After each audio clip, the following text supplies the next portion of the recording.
The morning sun cast long shadows across the military training facility as Sarah Martinez stepped out of her vehicle. At 28, she carried herself with quiet confidence, her uniform crisp and her posture straight. Few people at the base knew her true identity, or the classified mission she had completed in the past 5 years. To most, she appeared to be just another mid-level officer going about her daily duties. The facility buzzed with activity as soldiers prepared for the day's exercises. Sarah walked toward the main briefing hall, her boots clicking against the concrete with measured precision. She had been assigned to observe a joint training exercise between regular Army units and Special Forces teams.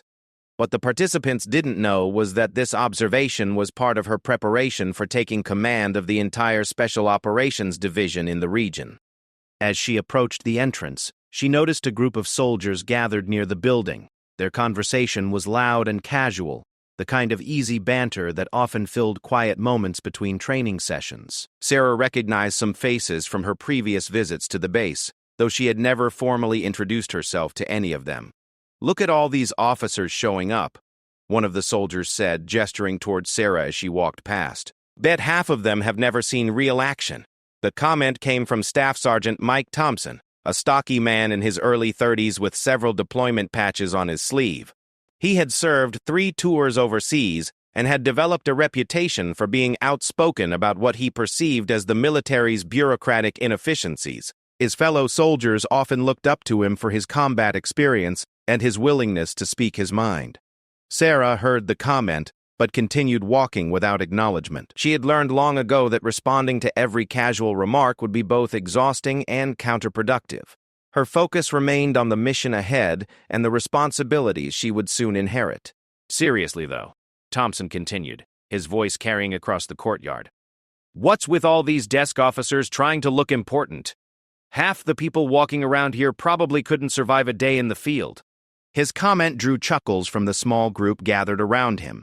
Among them were several junior enlisted soldiers who respected Thompson's experience and often followed his lead in such conversations. They saw his willingness to criticize what he viewed as military pretense as a sign of his authenticity and dedication to real soldiering. Private First Class Jenny Walsh, a communications specialist who had joined the group, glanced in Sarah's direction. "That officer looks familiar," she said quietly. "I think I've seen her around here before." "Probably another one of those staff positions," Thompson replied dismissively. "They rotate through here all the time, pretending to understand what we do. Most of them wouldn't last 5 minutes in a real firefight." Unknown to Thompson and his group, Sarah had indeed seen extensive combat. Her record included successful missions in some of the world's most dangerous regions, operations that remained classified at the highest levels. She had led teams through hostile territory, made split-second decisions that saved lives, and earned the respect of elite special operations units around the globe. As Sarah reached the briefing hall entrance, she paused to check her watch. The exercise would begin in 30 minutes, giving her time to review the final details with the commanding officers. She pulled out her phone to check for any last-minute updates from headquarters. The device buzzed with a message from General Patricia Hayes, her superior and mentor. The text was brief but significant. "Final approval came through this morning. Announcement scheduled for next week. Congratulations, Commander." Sarah felt a moment of satisfaction as she read the message. After months of evaluation and preparation, her promotion to Special Forces Commander had been officially confirmed. She would soon be responsible for overseeing all special operations in the region, managing elite units that many considered the best in the military. She slipped the phone back into her pocket and entered the building. The briefing hall was already filling with personnel from various units. Maps covered the walls, showing the terrain where the day's exercises would take place. Communication equipment lined one side of the room, ready to coordinate the complex training scenario. Colonel James Mitchell, the current interim commander, approached Sarah as she entered. "Good morning, Major Martinez," he said with a respectful nod. "Everything's set up for today's observation. The teams are eager to show what they can do." Sarah nodded in acknowledgement. "Thank you, Colonel. I'm looking forward to seeing how the units work together." What Colonel Mitchell didn't mention, and what very few people knew, was that Sarah's observation of this exercise was actually an evaluation. She was studying not just the tactical execution of the training, but also the leadership dynamics, communication protocols, and overall readiness of the forces she would soon command. Outside, Thompson's group had moved closer to the building's entrance. The staff sergeant continued his commentary about military hierarchy and what he saw as the disconnect between leadership and frontline soldiers. "You know what bothers me most?" Thompson said, his tone becoming more serious. "These officers show up, watch us train, take notes, and then go back to their comfortable offices. They make decisions about our missions without really understanding what we face out there." His words resonated with several of the younger soldiers in the group. They had experienced the frustration of following orders that seemed disconnected from battlefield realities. Thompson's criticism felt authentic to them, coming from someone who had proven himself in combat situations. "But some officers have combat experience too," Private Walsh pointed out. "Not all of them are just desk workers." Thompson shook his head. "Sure, some of them have been deployed. But there's a difference between being deployed and actually leading from the front. Most of these staff officers spend their time in secure compounds, coordinating from a distance." The conversation might have continued in the same vein, but the group's attention was diverted by the arrival of several vehicles carrying Special Forces personnel. These were the elite units that would participate in the day's training exercise, soldiers whose reputations preceded them throughout the military community. As the Special Forces teams unloaded their equipment, Thompson's demeanor shifted slightly. He held genuine respect for these operators, recognizing their skills and dedication. Unlike his criticism of staff officers, his attitude toward Special Forces was one of professional admiration. "Now those are real soldiers," he said, watching as the teams efficiently organized their gear. "They know what it means to put everything on the line." Inside the briefing hall, Sarah studied the operational plans for the exercise. The scenario involved a complex hostage rescue simulation requiring coordination between multiple units and precise timing. It was exactly the type of mission that would fall under her command once her new position was announced. As she reviewed the details, Sarah thought about the challenges ahead. Leading special operations required not just tactical knowledge, but also the ability to inspire confidence in elite soldiers who had their own strong opinions about leadership. She knew that earning their respect would be crucial to her success in the role. The briefing was scheduled to begin in 15 minutes. Sarah made her way to the designated observation area, where she would have a clear view of the communications center and access to real-time updates from the field teams. Her evaluation would be thorough, but it would also be discreet. The participating units would perform without knowing they were being assessed by their future commander. Outside, Thompson's group began to disperse as the soldiers prepared for their various duties during the exercise. The staff sergeant gave one final comment as they separated. "Let's just hope whoever's running this thing actually knows what they're doing. We need leaders who understand what it's like to be in the thick of it." His words carried more weight than he realized. Within a matter of days, those same concerns about leadership and combat experience would be tested in a way that none of them expected. The officer he had dismissed so casually would soon reveal herself to be someone whose experience and capabilities far exceeded his assumptions. As the morning progressed toward the start of the exercise, the stage was set for a dramatic shift in perspectives. Sarah Martinez continued her preparations, unaware of the specific comments that had been made about her, but fully conscious of the broader challenge of proving herself as a leader in an environment where respect had to be earned through demonstrated competence and courage. The training facility hummed with anticipation as soldiers took their positions and equipment was checked one final time. What began as a routine exercise observation would soon become something far more significant, though none of the participants yet understood the full implications of what was about to unfold. The training exercise began precisely at 0800 hours, with the sharp blast of an air horn echoing across the sprawling facility. Sarah positioned herself in the command observation deck, where multiple screens displayed real-time feeds from cameras positioned throughout the training area.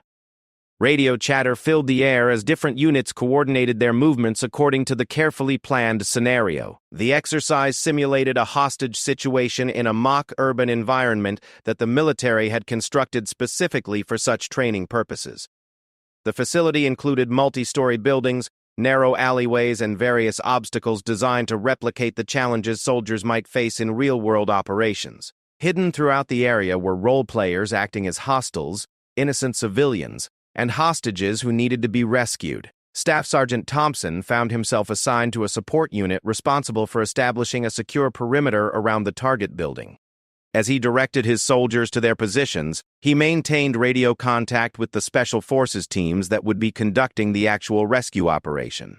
His role was crucial, as any breach of the perimeter could compromise the entire mission. "Alpha Team, this is perimeter control." Thompson spoke into his radio. "We have eyes on the north and west approaches. No movement detected." The response came back immediately. "Copy that, perimeter control. Alpha Team is moving to first checkpoint." Through her observation equipment, Sarah watched as the various units moved with practiced precision. She took detailed notes on communication protocols, decision-making processes, and how well the different teams coordinated with each other. Her assessment would become part of the comprehensive evaluation that would help her understand the strengths and weaknesses of the forces she would soon command. What impressed her most was the seamless integration between the regular Army units and the Special Forces teams. Despite their different training backgrounds and specializations, they worked together effectively, each unit understanding its role in the larger operation. This level of coordination would be essential for the complex missions she anticipated leading in her new position. As the exercise progressed, the scenario became more challenging.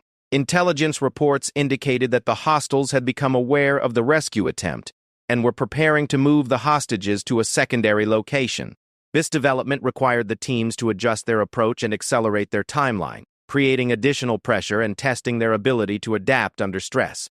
Thompson's perimeter unit suddenly reported suspicious activity on the eastern side of the training area. "Command, we have possible hostile movement approximately 200 meters from the target building. Request permission to investigate." The request went to the Exercise Command Center, where Colonel Mitchell was overseeing the operation. Sarah listened intently as he made the decision to authorize a reconnaissance team to investigate the reported movement while maintaining the primary mission focus. "Perimeter control, you are cleared to send a small team to investigate, maintain primary defensive positions, and report findings immediately." Thompson selected 2 of his most experienced soldiers for the reconnaissance mission. As they moved toward the reported location, he coordinated their movement with the Special Forces teams to ensure no confusion or accidental engagement between friendly units. The reconnaissance revealed that the reported movement was actually a group of civilian role players who had been positioned as part of the exercise's complexity. This discovery highlighted the importance of proper identification procedures and the challenges of operating in environments where distinguishing between hostiles and non-combatants required split-second decision-making. "Good catch by perimeter control," came a voice over the command frequency. Sarah recognized it as belonging to Captain Marcus Webb, leader of one of the Special Forces teams. Proper identification procedures prevented a potential blue-on-blue incident. Sarah made note of Thompson's performance during this phase of the exercise. Despite his earlier dismissive comments about staff officers, he had demonstrated solid tactical judgment and effective communication skills. His ability to coordinate with the Special Forces teams while maintaining his own unit's discipline showed the kind of competence that would be valuable in real operations. The exercise scenario continued to evolve as the Special Forces teams moved closer to their objective. Intelligence reports suggested that the hostiles were becoming increasingly desperate and might harm the hostages if they felt cornered. This information added psychological pressure to the tactical challenges already facing the rescue teams. From her observation position, Sarah watched as the team leaders made critical decisions about their approach routes and timing. She saw how they balanced speed with caution, aggression with precision. These were exactly the kinds of judgments that separated elite units from standard military forces, and she was pleased to see that the teams under her future command demonstrated such high levels of professionalism. The breakthrough moment came when one of the Special Forces teams successfully breached the target building and began clearing rooms systematically. Their movement was fluid and coordinated, with each team member understanding his role and executing it flawlessly. Radio reports indicated they had located the hostages and were beginning the extraction process. "Alpha Team has secured the package," Captain Webb reported, "beginning extraction to primary rally point. However, The exercise wasn't over. As the extraction began, new intelligence indicated that additional hostile forces were moving toward the area, threatening to intercept the rescue team as they moved the hostages to safety. This development required immediate coordination between all units involved in the operation. Thompson's perimeter unit suddenly found itself in a crucial position. The route that the Special Forces team needed to use for extraction passed directly through his area of responsibility.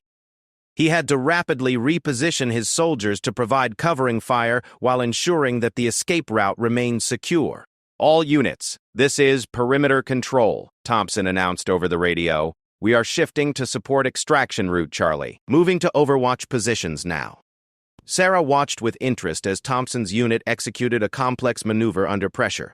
Despite being a support element rather than a primary assault force, they demonstrated the kind of tactical flexibility that would be essential in real-world operations where situations could change rapidly and unexpectedly. The coordination between Thompson's unit and the Special Forces team was particularly impressive. Without extensive prior rehearsal, they managed to create a secure corridor that allowed the hostages to be moved safely while maintaining defensive coverage against the simulated hostile forces. As the exercise reached its climax, all units were tested to their limits. The scenario required them to maintain communication under stress, make rapid decisions with incomplete information, and execute complex maneuvers while under simulated enemy fire. It was exactly the kind of comprehensive evaluation that would help Sarah understand the capabilities of her future command. The successful extraction of the hostages marked the official end of the exercise, but the real learning would come during the detailed debriefing that would follow. Sarah had observed numerous areas where improvements could be made, but she had also seen many examples of exceptional performance that demonstrated the high quality of the personnel she would soon be leading. As the units began to secure their equipment and prepare for the debriefing session, Sarah reflected on what she had witnessed. The exercise had revealed both strengths and areas for improvement, which was exactly what she had hoped to learn. Her observations would help her develop training priorities and operational procedures for her new command. Thompson and his unit received commendation for their performance during the exercise, particularly their adaptability when the mission requirements changed unexpectedly. As he supervised the collection of equipment and prepared his after-action report, he felt satisfied with his team's performance, but remained unaware that his future commander had been watching and evaluating every aspect of the operation. The stage was now set for the next phase of the story, where the results of the exercise would be discussed and analyzed.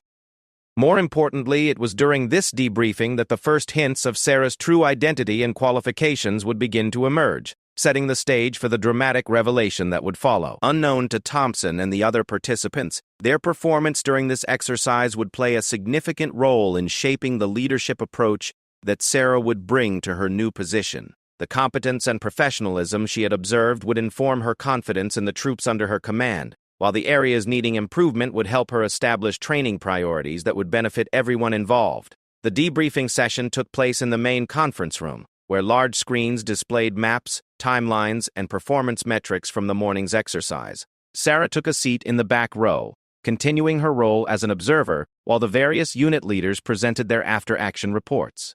She listened carefully as each team analyzed their performance, noting both their self-assessments and areas where her observations differed from their conclusions. Colonel Mitchell opened the session by praising the overall execution of the exercise.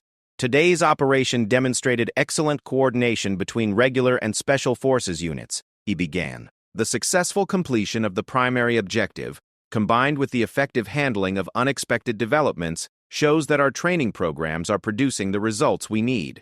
Staff Sergeant Thompson was called forward to present his unit's report. As he stood before the assembled group, he felt confident about his team's performance.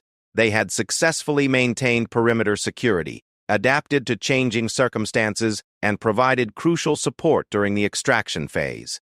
Perimeter control maintained continuous overwatch throughout the operation, Thompson reported. We successfully identified and investigated suspicious movement that turned out to be civilian role players, preventing potential misidentification. When extraction routes needed modification, we repositioned rapidly to provide covering fire and secure passage for the rescue team.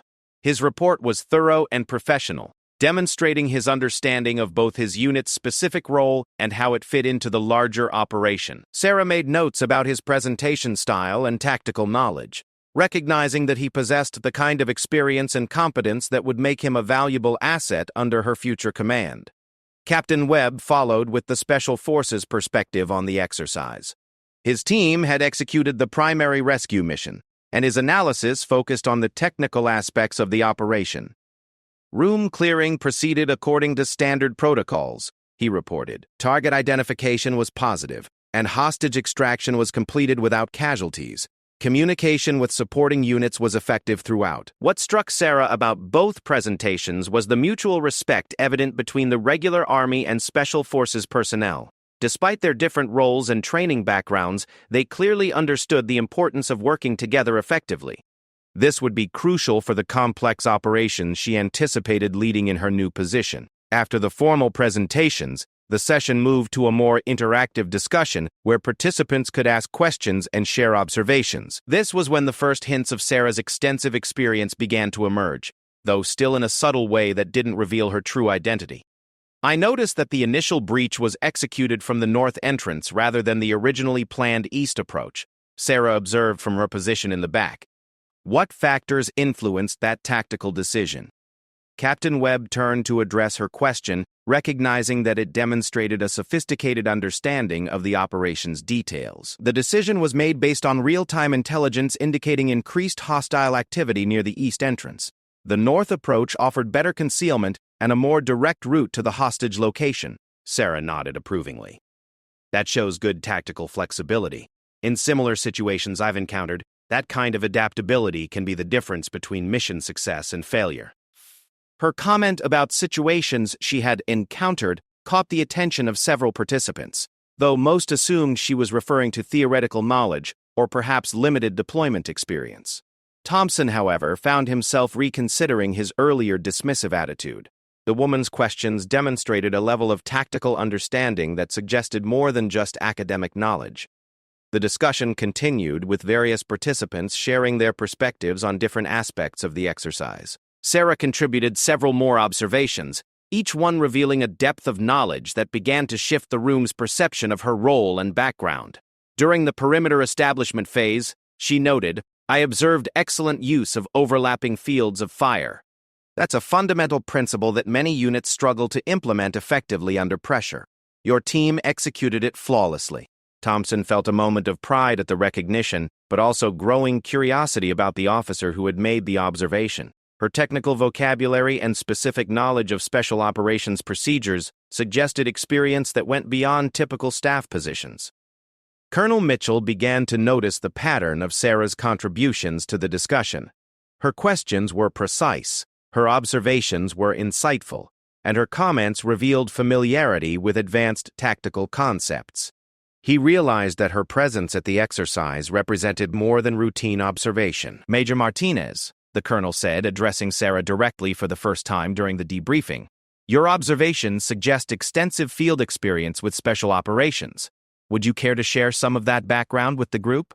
The question created a moment of heightened attention in the room. All eyes turned to Sarah as participants waited for her response. She had been careful to maintain her low profile throughout the exercise, but the quality of her contributions had made it impossible to remain completely anonymous. "I've been fortunate to participate in various operations over the past several years," Sarah replied carefully. "Each mission provides valuable lessons about what works effectively under pressure and what areas need improvement." Her diplomatic response revealed little while acknowledging her experience. However, her careful choice of words suggested that her background might be more extensive than anyone in the room had initially assumed. Private Walsh, who had been listening from the enlisted section of the briefing room, whispered to the soldier next to her, "She definitely knows what she's talking about. Those aren't the questions someone asks if they've only read about this stuff in manuals." The observation was accurate. Sarah's questions and comments demonstrated the kind of intuitive understanding that came only from extensive hands-on experience in high-pressure situations. Her ability to identify subtle tactical nuances and her familiarity with operational challenges suggested a background that went far beyond typical staff assignments. As the debriefing session continued, More participants began to take notice of Sarah's contributions. Her comments consistently demonstrated advanced knowledge of special operations procedures, tactical decision-making, and the kinds of challenges that arose during complex missions. The coordination between units during the extraction phase was particularly impressive, Sarah observed. Maintaining communication while executing rapid repositioning under pressure requires extensive training and strong leadership at every level. Thompson found himself nodding in agreement with her assessment. Despite his earlier skepticism about staff officers, he had to admit that this particular officer clearly understood the realities of military operations. Her observations were consistently accurate and demonstrated respect for the challenges faced by frontline soldiers. Captain Webb also began to pay closer attention to Sarah's contributions. As an experienced Special Forces leader, he could recognize when someone possessed genuine operational knowledge rather than just theoretical understanding. Her questions and comments revealed familiarity with the subtle complexities of special operations that could only come from direct experience. The turning point came when Sarah made an observation about a specific tactical technique that had been used during the breach phase. The sequential room-clearing pattern your team employed is particularly effective in buildings with that type of layout, she noted. I've seen it used successfully in similar urban environments, particularly when dealing with multiple levels and limited sight lines. Her comment was specific enough to suggest direct experience with real-world operations, not just training exercises. The technical precision of her observation indicated familiarity with advanced special operations procedures that were typically known only to personnel who had participated in actual missions. Colonel Mitchell exchanged a meaningful glance with Captain Webb, both men beginning to understand that Sarah's background might be significantly more extensive than they had initially realized. The quality and specificity of her observations suggested experience with elite operations that went far beyond routine military assignments. As the formal debriefing session concluded, informal conversations began among the participants. Sarah found herself approached by several soldiers who wanted to ask follow-up questions about her observations and insights.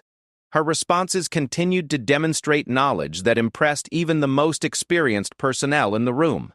Thompson approached her as the group began to disperse. "Ma'am, if you don't mind me asking, what type of operations have you been involved with? Your observations suggest extensive field experience."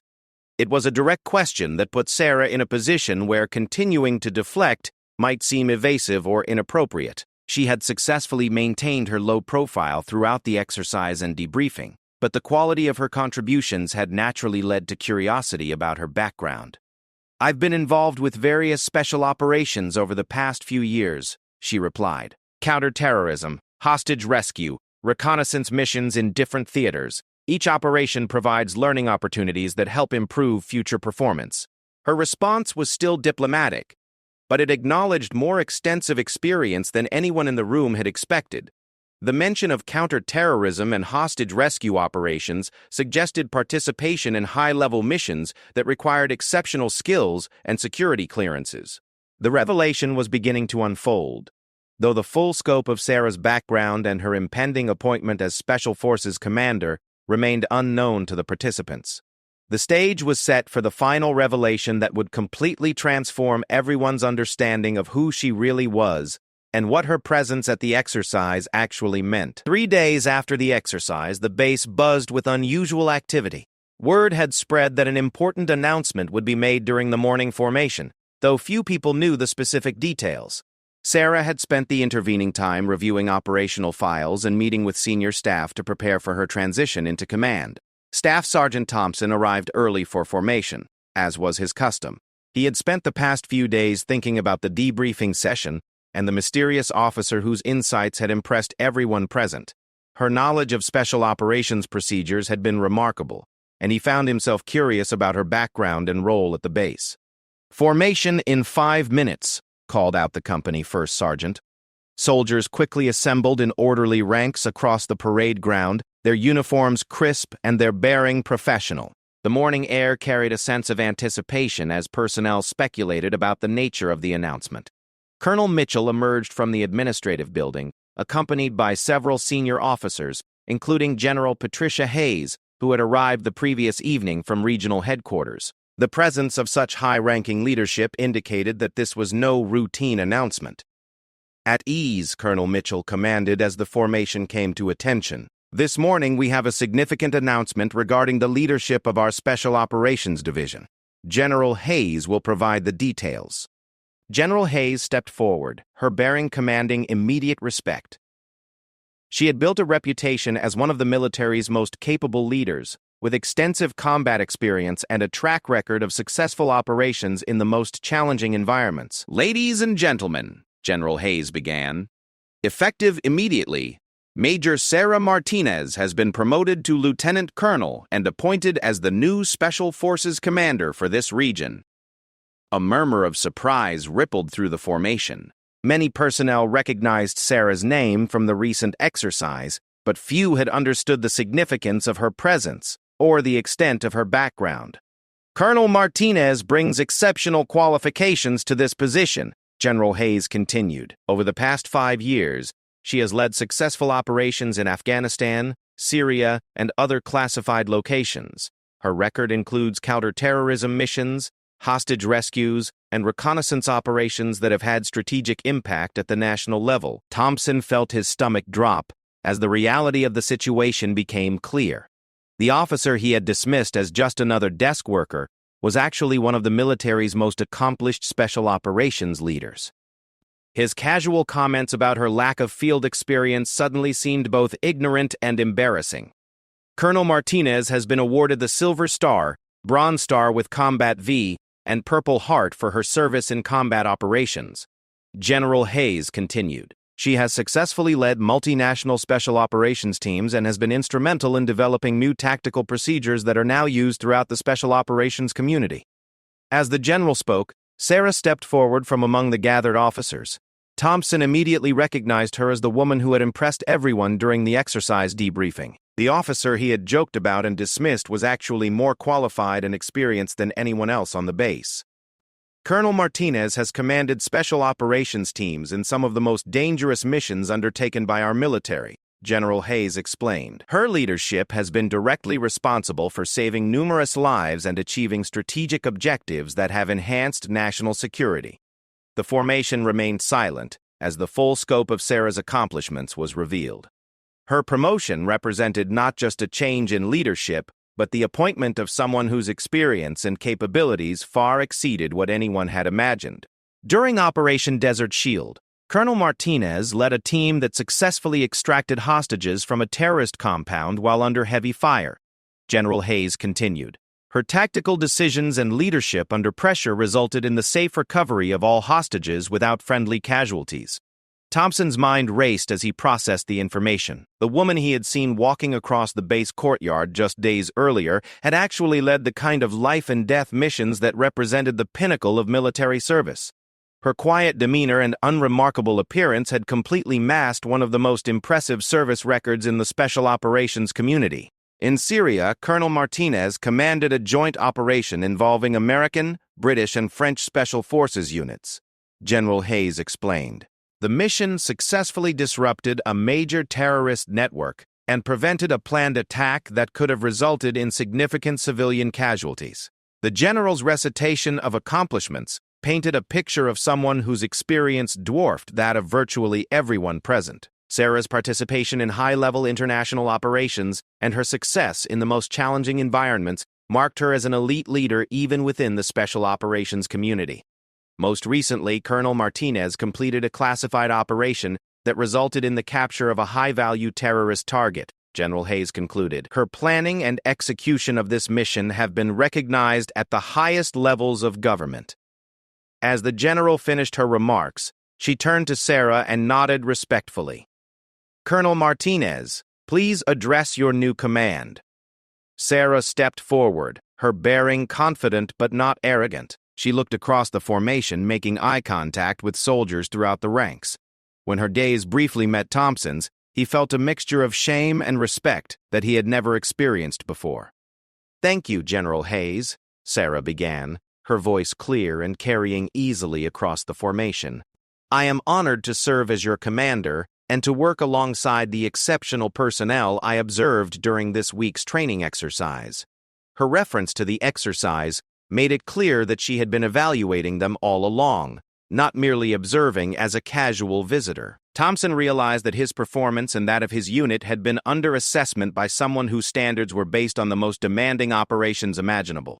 Over the past several years, I have had the privilege of serving with outstanding soldiers from various units and nations, Sarah continued. What I have learned is that successful operations depend not just on advanced equipment or sophisticated tactics, but on the competence, dedication, and professionalism of the individuals who execute those operations. Her words carried weight because they came from someone who had proven herself in the most challenging circumstances. This was not theoretical leadership advice, but insights gained from actual experience, leading soldiers in life-and-death situations. During Tuesday's exercise, I observed exactly those qualities, Sarah said.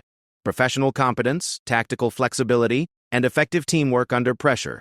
These are the foundations upon which we will build even more capable and effective operations. Thompson found himself nodding involuntarily. Her assessment of their performance carried significance because it came from someone whose own performance had been tested and proven in real combat situations. My door is always open to any soldier who has questions, concerns, or ideas for improving our capabilities, Sarah continued. Leadership is not about hierarchy or rank, but about ensuring that every member of our team has the support and resources needed to accomplish their mission. Her approach to leadership reflected the confidence of someone who had earned respect through demonstrated competence rather than relying on rank alone. Thompson began to understand why she had been selected for such an important position despite her relatively young age. In the coming weeks, we will be implementing new training programs based on lessons learned from recent operations, Sarah announced. These programs will enhance our existing capabilities and prepare us for the evolving challenges we face in the current operational environment. As Sarah concluded her remarks, General Hayes stepped forward again. The change of command ceremony will take place next Friday at 1000 hours. Until that time, Colonel Martinez will be conducting individual meetings with unit leaders to discuss operational procedures and future training requirements. The formation was dismissed, but most personnel remained in place, processing what they had learned about their new commander. Thompson stood motionless for several moments, trying to reconcile his preconceptions with the reality that had just been revealed. Private Walsh approached Thompson as the group began to disperse. "Staff Sergeant, can I ask you something?" she said quietly. "What is it, Walsh?" Thompson replied, still somewhat dazed by the morning's revelations. "That comment you made earlier this week about officers who have never seen real action," she said carefully. "Do you think maybe we should be more careful about making assumptions about people we don't really know?" Thompson looked at her for a moment, then nodded slowly. "Yeah, Walsh. I think that's exactly the lesson we should take from this." As the soldiers made their way back to their units, Thompson remained behind for a few moments. He watched as Sarah spoke with various officers and enlisted personnel, noting how she interacted with each person with the same level of respect and attention regardless of their rank. Later that afternoon, Thompson received word that Colonel Martinez wanted to meet with all senior non-commissioned officers individually over the next few days. When his appointed time arrived, he approached her office with a mixture of nervousness and curiosity. "Staff Sergeant Thompson, please come in," Sarah said as he knocked on her open door. Her office was neat but not ostentatious, with military awards and commendations displayed alongside maps and operational planning materials. "Thank you, ma'am," Thompson replied, taking the offered seat across from her desk. "I wanted to discuss your unit's performance during Tuesday's exercise," Sarah began. "Your team demonstrated excellent tactical awareness and adaptability under pressure." Thompson felt both pride and embarrassment at her praise. "Thank you, Colonel. We try to maintain high standards. I particularly noticed your handling of the reconnaissance mission and your coordination with the Special Forces teams during extraction," Sarah continued. "That kind of flexibility and communication is exactly what we need for successful operations." Her specific observations made it clear that she had been paying close attention to details that many observers might have missed. Thompson realized that her assessment was based on extensive experience with similar operations in real-world situations. "Ma'am, if I may," Thompson said carefully, "I owe you an apology." Sarah raised an eyebrow questioningly. "Earlier this week, before the exercise, I made some comments about staff officers that were inappropriate and uninformed, Thompson continued. I judged you based on assumptions rather than knowledge, and that was wrong. Sarah studied him for a moment, then nodded. Apology accepted, Staff Sergeant. We all make assumptions sometimes. The important thing is learning from them. Her gracious response to his admission impressed Thompson even more than her military accomplishments. This was someone who possessed both exceptional professional competence and the personal character to lead effectively. What I hope we can build here, Sarah continued, is a command where respect is based on demonstrated performance rather than rank or assumptions. You've proven your competence in training, and I'm confident you'll do the same in operations. As Thompson left the meeting, he reflected on how completely his perspective had changed. The woman he had dismissed as an inexperienced staff officer had revealed herself to be one of the most qualified leaders he had ever encountered. More importantly, her approach to leadership suggested that serving under her command would be both challenging and rewarding. Word of Sarah's background and accomplishments spread quickly throughout the base. Soldiers who had been present for her casual observations during the exercise began to understand the significance of her comments. Her questions and insights, which had seemed impressive at the time, now appeared even more remarkable given her extensive experience with elite operations. The transformation in attitude was immediate and complete. Sarah Martinez was no longer seen as just another staff officer, but as a proven leader, whose experience and capabilities commanded genuine respect. The soldier who had once been the target of casual dismissal was now recognized as someone whose leadership could elevate the performance of everyone under her command. In the weeks that followed, Thompson would often reflect on the lesson he had learned about the danger of making assumptions about others. The experience taught him that true leadership and competence often came in unexpected forms, and that respect should be based on demonstrated abilities rather than superficial impressions. The story of Sarah Martinez served as a powerful reminder that excellence and experience could not always be judged by appearances, and that the most capable leaders were often those who let their actions speak louder than their words.